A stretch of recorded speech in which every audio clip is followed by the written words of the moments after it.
स्वागत है। आपके साथ मैं हूँ सुलक्षणा त्रिपाठी। भीलवाड़ा जिले की जहाजपुर विधानसभा के कोटड़ी में आज प्रधानमंत्री नरेंद्र मोदी ने विशाल सभा को संबोधित किया। इस दौरान उन्होंने भीलवाड़ा के टेक्सटाइल उद्योग के साथ कुठाराघात होने की बात कही। उन्होंने सभा में गांधी परिवार को आड़े हाथों लेते हुए जमकर निशाना साधा।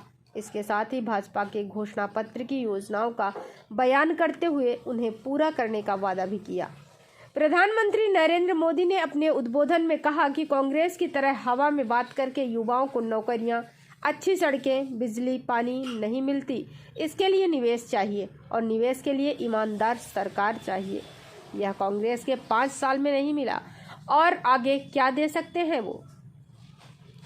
कांग्रेस द्वारा उपेक्षा से भीलवाड़ा की टेक्सटाइल इंडस्ट्री की पहचान धूमिल हो गई।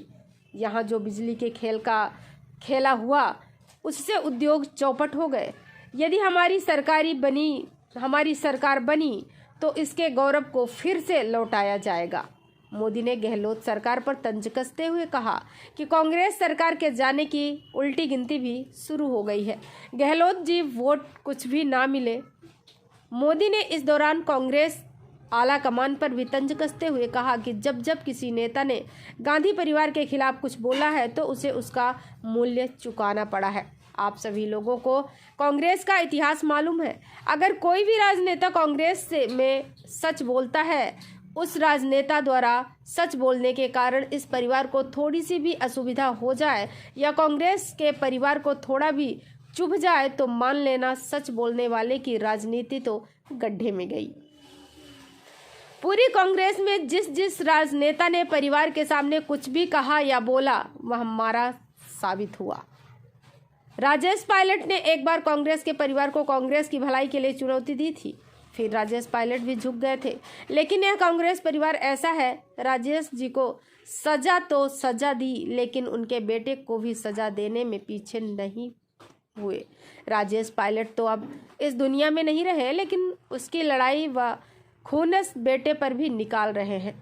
कांग्रेस तबाह हो जाए लेकिन परिवार के खिलाफ जो आवाज़ उठेगी उसको तो बर्बाद करके रहेंगे। अब राजस्थान का बच्चा कांग्रेस के हर नेता को कह रहा है कि गहलोत जी वोट कोनी जी। मेरे परिवारजनों, राजस्थान के लोगों को गुमराह करने के लिए कांग्रेस ने कल अपना गुमराह पत्र जारी किया है, जहां मोदी ने सभा के समापन के दौरान लोगों को संकल्प दिलाया, जहां मोदी ने नारा बोलते हुए कहा कि कमल चुनेगा राजस्थान। भीलवाड़ा से हमारे संवाददाता गोविंद पायक की रिपोर्ट। परिवारजनों, कांग्रेस की तरह हवा में बातें करके विकास नहीं होता। युवाओं को नौकरियां नहीं मिलती। नौकरियों के लिए राजस्थान को निवेश चाहिए। निवेश के लिए ईमानदार शासन चाहिए, शांति चाहिए, अच्छी सड़कें, बिजली, पानी की व्यवस्था चाहिए। ये कांग्रेस के 5 साल में नहीं मिला तो आगे क्या दे सकते हैं वो। कांग्रेस की उपेक्षा के कारण भीलवाड़ा की टेक्सटाइल इंडस्ट्री की पहचान धूमिल हो गई है। यहां कांग्रेस ने बिजली का जो खेल खेला उसने उद्योगों को चौपट कर दिया। कितने ही उद्योग भीलवाड़ा से चले गए हैं। भाजपा सरकार बनने के बाद भीलवाड़ा के पुराने गौरव को फिर से लौटाने के लिए ईमानदार प्रयास किए जाएंगे।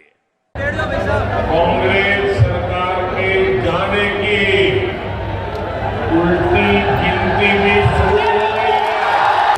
गहलोत जी वोट खई ना मरे। आप लोगों को कांग्रेस का इतिहास मालूम है। अगर कोई भी कांग्रेस में सच बोले और सच बोलने के कारण इस परिवार को अगर थोड़ी सी भी असुविधा हो जाए, कांग्रेस के इस परिवार को थोड़ा भी अगर चुभ जाए तो मान लेना कि उसकी राजनीति तो गड्ढे में गई। पूरे कांग्रेस में जिस परिवार के सामने कुछ भी कहा, कुछ भी बोला, वो मरा सब। राजेश पायलट जी, एक बार उन्होंने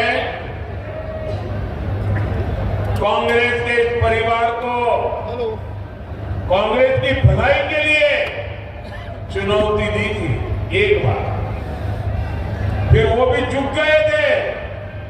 लेकिन ये परिवार ऐसा है कि राजेश जी को तो सजा दी, उसके बेटे को भी सजा देने में पड़े हुए हैं। राजेश पायलट तो नहीं रहे, लेकिन उसकी जो लड़ाई है, जो खुन्नस है, बेटे पर भी निकाल रहे हैं। कांग्रेस तबाह हो जाए, लेकिन परिवार के खिलाफ जो आवाज उठाएगा उसको तो बर्बाद होकर के ही रहेंगे।